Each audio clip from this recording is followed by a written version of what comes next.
जय हिंद दोस्तों। 69वीं BPSC PT को ध्यान में रखकर हम लोग ड्यूटेरिया बिहार करंट अफेयर शुरू किए हुए हैं और इसमें देखा जाए तो चैप्टर 3 तक पूरा करा दिए हैं। आज जो होगा ये टॉपिक 4 और 5 हम लोग पूरा करेंगे।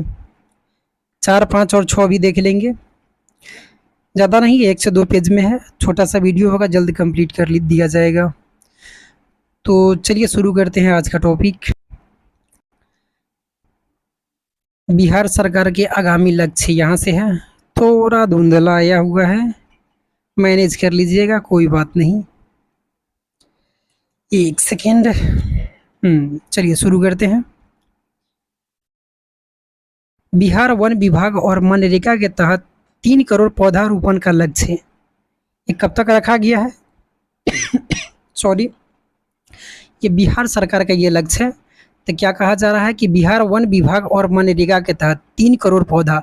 अच्छा, इसमें ध्यान दीजिएगा, यहाँ 3 है तो 2023-24 यहाँ भी 3 आ रहा है, तो इससे हम लोग राइट आंसर पर जा सकते हैं। तो 2023-24 और बिहार का जो जीएसडीपी जो कहा जा रहा है 15.24% वृद्धि करने का ये लक्ष्य रखा गया है। तो ये लक्ष्य कब तक रखा गया हुआ है? तो 2023-24 तक रखा गया हुआ है। इसमें देखा जाए जीएसडीपी मतलब होता है the gross state domestic product, तभी इसमें कितना बढ़ोतरी का लक्ष्य है? तो 15.24%। वैसे अभी देखा जाए वर्तमान में इसका जो टोटल रेवेन्यू है तो 8.5 लाख करोड़ रुपया है। 8 देखा जाए तो 8.59 लाख करोड़ है। ठीक है, लाख ये करोड़ है, याद कर लीजिएगा। इसमें राजगीर और बोध गया को 24 घंटे सौर ऊर्जा से बिजली की आपूर्ति करने का लक्ष्य ये कब तक रखा गया है? तो 2023 तक रखा गया है। किसको? तो राजगीर और बोध गया। इसमें याद रखिएगा 24 घंटे सौर ऊर्जा, सौर जहाँ भी दिखाई दिएगा तो समझिएगा 2023। ठीक है, लेकिन अगर 20% में आ जाएगा तो उसका आंसर कुछ अलग हो जाएगा। तो बिजली खपत का 10% सौर ऊर्जा से प्राप्त करने का लक्ष्य ये 10% देखा जाए तो 2023 तक। तब तक क्या देखे हैं? 2023 में 3 करोड़ पौधा लगाने का लक्ष्य है 2023-24 तक। जो स्टेट डोमेस्टिक प्रोडक्ट है इसका लक्ष्य 15.24% वृद्धि करने का, तो 23-24 तक। और राजगीर और बोध गया में 24 घंटे सौर ऊर्जा से बिजली आपूर्ति 2023 तक। और बिजली खपत 10% ये भी 2023 तक। बिहार राजस्व और भूमि सुधार विभाग द्वारा बिहार में भूमि सर्वेक्षण के कार्य को पूरा करने का लक्ष्य है। तो भूमि सर्वेक्षण कार्य पूरा करने का लक्ष्य ये कब तक रखा गया है? तो ये जो रखा गया हुआ है सितंबर 2024 तक रखा गया है, ये महत्वपूर्ण है।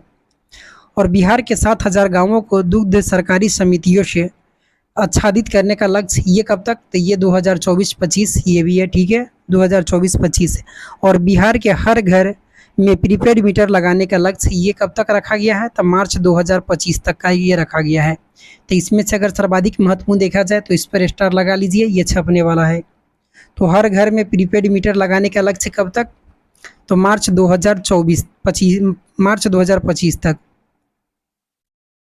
और एक पटना मेट्रो का जो देखे थे ये सितंबर 2024 तक का है, तो ये भी महत्वपूर्ण है। किसका? तो पटना मेट्रो का।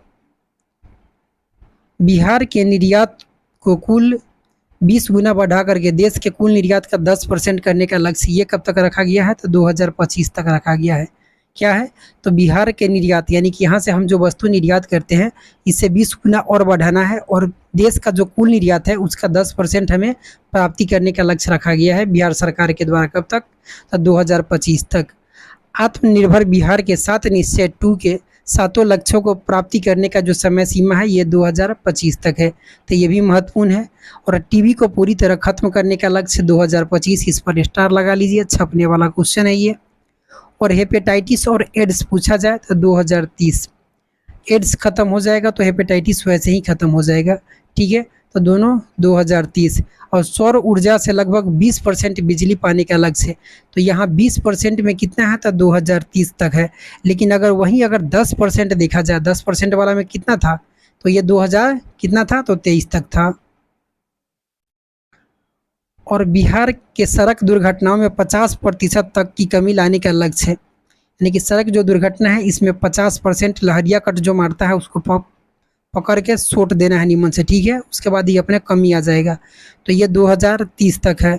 और 100% साक्षरता प्राप्त करने का जो लक्ष्य है, देखिए साक्षरता, तो इसमें आ रहा है साक्षरता आ रहा है, तो 30 जैसा यहाँ है। और इसमें देखिए एक और, मतलब कि अगर ऐसे याद नहीं रहे तो हेपेटाइटिस में देखिए इसमें 30 जैसा है इसमें, तो यहाँ से भी 30 राइट पर जा सकते हैं आंसर पर। उच्च शिक्षा में 50% सकल नामांकन अनुपात हासिल करने का ये लक्ष्य कब तक रखा गया है? तो ये 2035 तक रखा गया है। बिहार सरकार शून्य कार्बन उत्सर्जन का लक्ष्य हासिल करने का लक्ष्य ये कब तक? तो इसमें बोला है अभी टाइम लगेगा, यानी कि 2040 तक। चलिए आगे इसका जो टॉपिक है, बिहार में विभिन्न महत्वपूर्ण पदों पर नियुक्त व्यक्ति,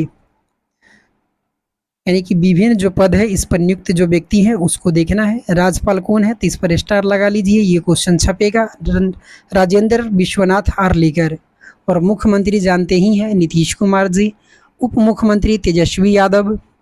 मुख्य न्यायाधीश न्यायमूर्ति के विनोद चंद्रन, इस पर भी स्टार लगा लीजिए, ये छपने वाला क्वेश्चन।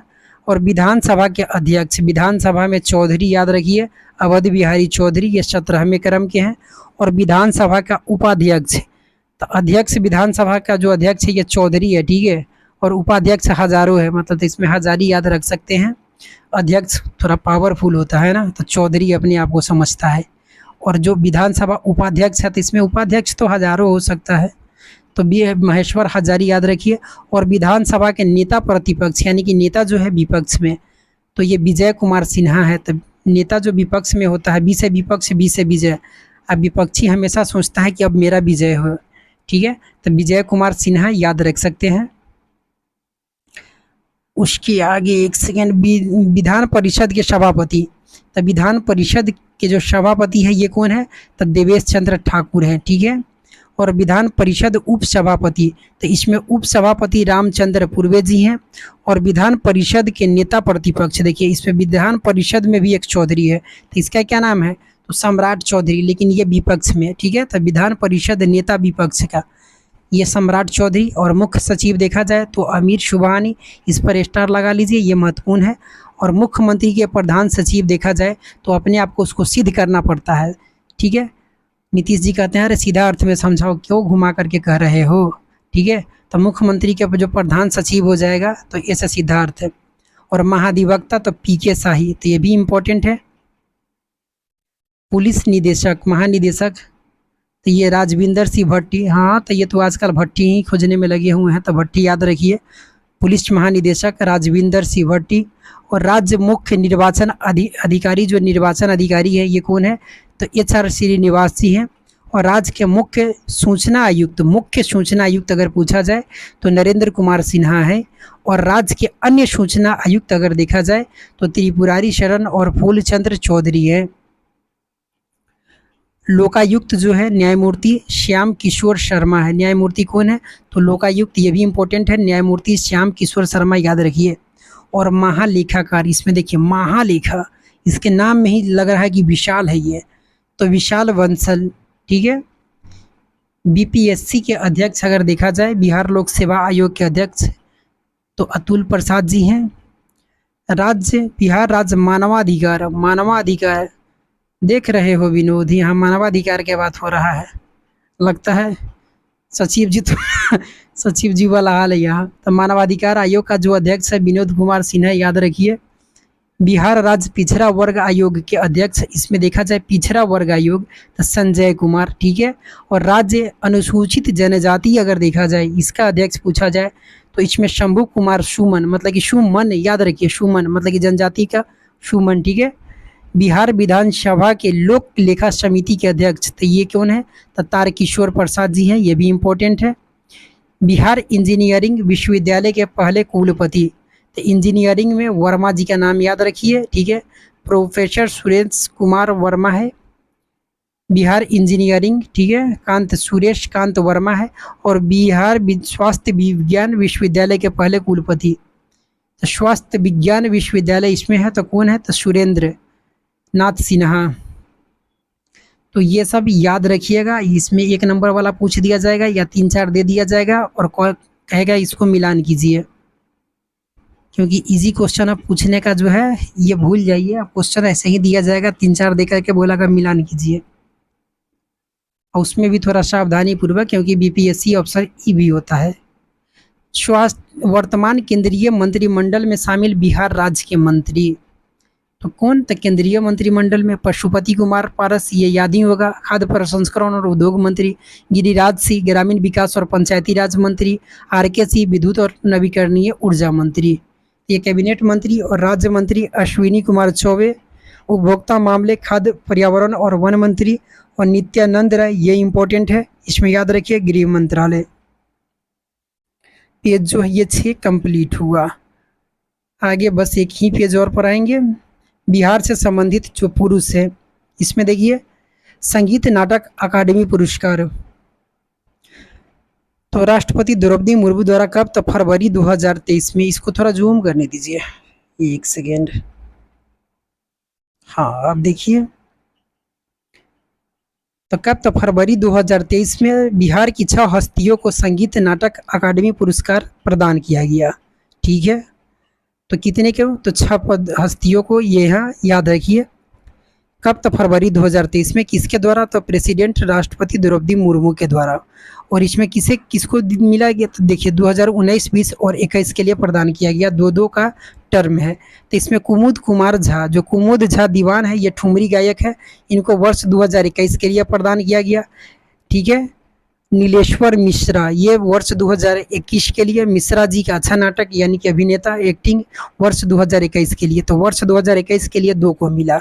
किसे किसे? तो कुमुद झा दीवान, ठीक है, ये कौन है? तो ठुमरी के गायक है, वर्ष 2021 के लिए। और नीलेश्वर मिश्रा, तो ये वरिष्ठ अभिनेता।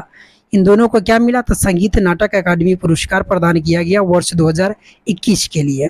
उसके बाद 2020 के लिए देखिए, तो रंजना झा, ये कौन है? तो लोक गायिका है। और मिथिलेश राय, ये वरिष्ठ नाट्य निर्देशक है। इसे कब? तो 2020 के लिए। तो रंजना झा और मिथिलेश राय। और हरिकेश सुलभ जो है और नाटक और रंगकर्मी है, वर्ष 2019 के लिए। और पंडित प्रेम कुमार जो मल्लिक है, वरिष्ठ ध्रुपद गायक है, इन दोनों के 2019 के लिए। लेकिन इसमें से एक और याद रखिए कि संगीत नाटक अकादमी पुरस्कार के तहत 19, 20 और 21 के लिए कुल 128 कलाकारों को चुना गया था, जिसमें से देख रहे हैं कि बिहार के कितने? तो 6। इसमें कहा जा रहा है कि ऋषिकेश सुलभ जो सिवान के हैं, ठीक है, इसको कहा जा रहा है कि कथाक्रम सम्मान 2022 भी प्रदान किया गया है। तो ये क्वेश्चन याद रख सकते हैं, क्योंकि ये लुटेरा प्रश्न हो जाता है। फ्लोरेंस नाइटिंगेल अवार्ड 2023, तो ये किसे प्रदान किया गया? तो गायत्री कुमारी, ये कौन है? तो बिहार की एएनएम वर्कर है, इसमें नाम गायत्री कुमारी। 22 जून 2023 को 15 नर्सों को क्या हुआ कि 22 और 23 के लिए फ्लोरेंस नाइटिंगेल अवार्ड से सम्मानित किया गया। इसमें बिहार की एकमात्र जो महिला गायत्री कुमारी का नाम याद रखिए। स्वच्छ सुजल शक्ति सम्मान 2023, तो सुजल शक्ति सम्मान ये बबीता गुप्ता, ये कहाँ की है? तो यह जो मुजफ्फरपुर की है ये। ठीक है, तो राष्ट्रपति द्रौपदी मुर्मू ने बबीता गुप्ता को, कहा जा रहा है कि पुरस्कार स्वच्छ भारत मिशन, जल जीवन मिशन और नेशनल वाटर मिशन योजनाओं के उल्लेखनीय कार्य हेतु क्या किया गया? तो प्रदान किया गया। तो स्वच्छ सुजल शक्ति सम्मान 2023 बबीता गुप्ता, मुजफ्फरपुर। 32वां बिहारी पुरस्कार 2022, ये किसे प्रदान किया गया? तो डॉक्टर माधव हाडा को प्रदान किया गया। इसका जो पुस्तक था क्या है? तो पचरंग छोला पहर सखीरी, ये महत्वपूर्ण है, इम्पोर्टेंट है, इसको याद रखिएगा। ठीक है, इसमें मीरा के जीवन और समाज की जो नई जो दृष्टिकोण से इसमें देखने का प्रयास किया गया है। तो ये पचरंग छोला पहर सखीरे। और इसमें 31वां अगर पूछा जाए बिहारी पुरस्कार, तो मधु कांकरिया को मिला। पुस्तक हम यहाँ थे। बिहारी पुरस्कार के बिरला फाउंडेशन के द्वारा दिया जाता है, ये पूछा जाता है, इसलिए इसको याद रखिएगा। 31वां और 32वां बिहारी पुरस्कार का वितरण नवंबर 2022 में किया गया। लेकिन जानते हैं ये 32 बिहारी पुरस्कार, ये इस पर नाम दिया गया है, ये कहा जा रहा है कि इसमें दे दिया है कि बिहार से संबंधित है, ये सिर्फ नाम है संबंधित, ठीक है। लेकिन अगर ये देखा जाए तो ये राजस्थानी लेखकों को दिया जाता है। अटल काव्य रत्न पुरस्कार जो सम्मान है 2022, तो अटल काव्य हिम्मत कर या हिम कर, मतलब कि अटल है तो क्या कहता है हिम्मत करके, इससे याद रख सकते हैं कि हिम कर वैसा ही मिलता जुलता है। हिमकर श्याम ये कहाँ के हैं, तो ये सारण के हैं। साहित्य के क्षेत्र में उत्कृष्ट योगदान के लिए दिया गया। इनकी बहुचर्चित जो किताब है युद्धरत हूँ मैं, इसके लिए अटल काव्य रत्न सम्मान 2022 प्रदान किया गया। उस्ताद बिस्मिल्लाह खां युवा पुरस्कार तो मैथिली ठाकुर को प्रदान किया गया। ये कहाँ की है, तो मधुबनी की है। जानते ही होइएगा कि लोक संगीत में योगदान के लिए वर्ष 2021 का ये पहला यह पुरस्कार संगीत नाटक अकादमी के द्वारा दिया गया। किसका था, तो वर्ष 2021 का यह पुरस्कार था। उस्ताद बिस्मिल्लाह खां युवा पुरस्कार किसे मिला, तो मैथिली ठाकुर को मिला। विश्व साहित्य शिक्षक पुरस्कार 2022 तो ये प्रोफेसर अरुण कुमार झा ये कहाँ के हैं, तो मधुबनी के हैं। इस पर स्टार लगा लीजिए छपने वाला। ये विश्व साहित्य, ठीक है, तो अरुण कुमार झा ये मधुबनी के हैं। एक साइड इसका और बच गया। हाँ देखिए, साहित्य अकादमी बाल साहित्य पुरस्कार 2023, इस पर ध्यान दीजिएगा। साहित्य अकादमी बाल साहित्य ये कहा जा रहा है 2023। तो मैथिली भाषा के लिए किसे, तो अक्षय आनंद सन्नी को। ये कहाँ के हैं, तो मधुबनी को है। इस पर स्टार लगा लिए, ये छपने वाला है। कविता संग्रह ओल कतरा झोल कतरा, आपसे इस पर भी स्टार लगाइए, यहाँ से भी पूछा जा सकता है कि इनका कविता संग्रह किसके लिए बाल साहित्य अकादमी मैथिली भाषा के लिए प्रदान किया गया, तो ओल कतरा झोल कतरा। नाम पूछा जाए तो अक्षय आनंद सन्नी। और उर्दू भाषा के लिए पूछा जाए, इसको इम्पोर्टेंट में शामिल कर लीजिए, तो जफर कमाली ये सिवान के हैं, कविता संग्रह हौसलों की उड़ान के लिए। और मैथिली भाषा के लिए देखा जाए तो डॉक्टर वीरेंद्र झा ये मधुबनी के हैं, 2022 वाला है ये, ठीक। और कहानी संग्रह उड़न छू के लिए ये दिया गया था। 2023 में मैथिली भाषा के लिए अक्षय आनंद सन्नी को, और लेकिन 2022 में उर्दू भाषा के लिए जफर कमाली को, और मैथिली भाषा के लिए पूछा जाए तो वीरेंद्र झा को। इस पर ध्यान दीजिएगा कि 22 वाला पूछ रहा है या 23 वाला पूछ रहा है। 22 वाला मैथिली में पूछा जाए तो वीरेंद्र झा जी को मधुबनी। कहानी संग्रह उड़न छू। उर्दू में पूछा जाए तो जफर कमाली को सिवान के हौसलों की उड़ान के लिए। ये सब क्वेश्चन ये मोस्ट इम्पोर्टेंट क्वेश्चन है, यहाँ से बार बार रिपीट होने वाला ये सब क्वेश्चन है। प्रधानमंत्री राष्ट्रीय बाल पुरस्कार ये किसे प्रदान किया गया, तो धीरज कुमार ये कहाँ है के हैं, तो ये बेतिया के हैं, वीरता के लिए दिया गया। महत्वपूर्ण क्वेश्चन है ये। पल साक्षी ये छपरा की है, सामाजिक सेवा के लिए। तो राष्ट्रीय बाल पुरस्कार प्रधानमंत्री राष्ट्रीय बाल पुरस्कार 2022 के लिए 22 इसमें 2 इसमें है, तो 2 याद रखिए, एक धीरज एक पल साक्षी। और राष्ट्रीय शिक्षक पुरस्कार 2022 तो यहाँ राष्ट्रीय शिक्षक है, ठीक है, लेकिन इससे पहले एक और देखे थे कि विश्व साहित्य शिक्षक पुरस्कार वो किसे दिया गया था, तो अरुण कुमार झा ये मधुबनी के थे, लेकिन यहाँ राष्ट्रीय शिक्षक पुरस्कार है। तो सौरभ सुमन याद रखिए। लक्ष्मी नारायण ये कहाँ के हैं, तो सौरभ सुमन ये सुपौल के हैं। तो Lakshmi Narayan project girls high school Triveniganj ये कहाँ, तो सुपौल में पड़ता है, वहाँ की ये शिक्षक है। और निशी कुमारी ये कहाँ की है, तो ये पटना की शिक्षिका है। पूछा जाए तो महादेव मध्य उच्च माध्यमिक विद्यालय खुरूसपुर जो में है, यहाँ की पटना की है, यही है ये, ठीक है। तो 2 को राष्ट्रीय शिक्षक पुरस्कार 2022 दिया गया। सौरभ सुमन सुपौल, निशी कुमारी पटना। साहित्य अकादमी पुरस्कार 2022 यहाँ है, ये साहित्य अकादमी पुरस्कार 2022 है। लेकिन इससे पूर्व हम लोग क्या देखे थे कि साहित्य अकादमी बाल साहित्य देखे थे। ये साहित्य अकादमी है, वो इसमें बाल नहीं कहीं लगा हुआ है, ठीक है। ये नहीं सोचिएगा कि सब एक ही है, थोड़ा उस पर ध्यान दीजिएगा कि क्या पूछ रहा है। बाल साहित्य पूछ रहा है कि सीधे साहित्य अकादमी दिया हुआ है, इस पर ध्यान दे दीजिएगा। तो मैथिली भाषा के लिए अजीत आजाद को, ये भी छपने वाला क्वेश्चन है, ठीक है। तो मैथिली भाषा के लिए, लेकिन बाल साहित्य पुरस्कार पूछा जाए, साहित्य अकादमी बाल साहित्य पुरस्कार दिया जाए, अगर इसमें पूछा जाए मैथिली भाषा के लिए तब अक्षय आनंद। लेकिन अगर सीधे रहे कि साहित्य अकादमी पुरस्कार 2022 मैथिली भाषा के लिए, तो अजीत आनंद को, आजाद को, ये मधुबनी के हैं। इनका क्या है, पुस्तक द पेन ड्राइव में पृथ्वी, ये मोस्ट इंपॉर्टेंट है, ये छपने वाला है। और हिंदी भाषा के लिए तो बद्री नारायण, नारायण याद रखिए, नारायण कहाँ के हैं, तो भोजपुर के हैं। इनका कविता संग्रह तुमरी के शब्द के लिए। तो ये साहित्य अकादमी पुरस्कार हिंदी भाषा के लिए किसे बताइए, बद्री नारायण जी को, तुमरी के शब्द के लिए। वर्ष 2021 का मैथिली भाषा के लिए साहित्य अकादमी पुरस्कार यहाँ 2021 का भी दिया गया हुआ है। कहा जा रहा है कि जगदीश प्रसाद मंडल को पंगु उपन्यास के लिए प्रदान किया गया। साहित्य अकादमी अनुवाद, ये अनुवाद जो होता है ट्रांसलेशन करने का मतलब कि अनुवाद ट्रांसलेट किया जाता है। तो इस पुरस्कार 2022 तब मैथिली भाषा में किसे मिला? तो रत्नेश्वर मिश्र को। अंग्रेजी उपन्यास आज़ादी का मैथिली में क्या किए थे? तो अनुवाद किए थे। अच्छा, अनुवाद मान लिया जाए कोई ईश्वर है, ईश्वर के से साधारण जो हम लोग मनुष्य का बोलचाल है, ये मतलब कि टॉक करने के लिए कोई अनुवाद है, किसे? तो ईश्वर, रत्न ईश्वर, इसमें याद रखिए रत्न ईश्वर, ठीक है, रत्नेश्वर मिश्र, ठीक है। तो अनुवाद ईश्वर इसमें आ रहा है। और साहित्य अकादमी युवा पुरस्कार, ये देखिए युवा, युवा क्या होता है? तो नव, नव मतलब नया, मतलब ये होता है ना नव, नया। कृष्ण, तो ये कृष्ण, नव कृष्ण यही के, तो ये युवा पुरस्कार, साहित्य अकादमी युवा पुरस्कार, ये सब अलग अलग है, ठीक है। अभी जो देखे हैं इसमें देखिए साहित्य अकादमी अनुवाद पुरस्कार, यहाँ जो देख रहे हैं साहित्य अकादमी पुरस्कार, इसमें है साहित्य अकादमी भाषा पुरस्कार, युवा पुरस्कार। तो ये सब थोड़ा आराम से जब क्वेश्चन है तो घबरा करके नहीं, क्योंकि आते हुए क्वेश्चन भी जल्दबाजी में गलती होने का चांस अधिक रहता है। तो इस पर देख लीजिएगा कि क्या पूछा जा रहा है। अगर नहीं समझ है तो थोड़ा देर के लिए उसको स्किप कर दीजिए, लेकिन जल्दबाजी में गलत ऑप्शन को मत भरिए। तो साहित्य अकादमी युवा पुरस्कार, तो इसमें किसे? तो नवकृष्ण यही के। इसका जो व्यंग संग्रह है क्या है? तो खुरचन भाई के कच्छ मच्छी है जो है, इसके लिए है। और साहित्य अकादमी भाषा सम्मान है, तो भाषा का उदय याद रखिए, भाषा का क्या है? तो भाषा का उदय, तो ये उदय याद रखिए। तो उदय नाथ झा मैथिली भाषा में। IIT पटना को अटल अचीवमेंट अवार्ड से क्या किया गया? तो सम्मानित किया गया, ठीक है।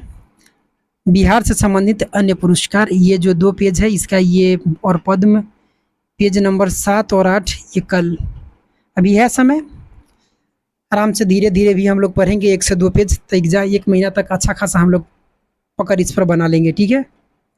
चैनल पर अगर आप नए हैं तो चैनल को ज़रूर सब्सक्राइब कर दीजिएगा, और दोस्तों को वीडियो को दोस्तों को भी शेयर कर दीजिए, ठीक है, क्योंकि इससे मुझे भी मोटिवेट मिलता है। जितना अधिक थोड़ा बहुत सब्सक्राइबर बढ़ेगा मुझे भी प्रोत्साहन मिलेगा, ठीक है। पढ़ते रहिए, अपना ख्याल रखिए, मिलते हैं अगले वीडियो में, धन्यवाद।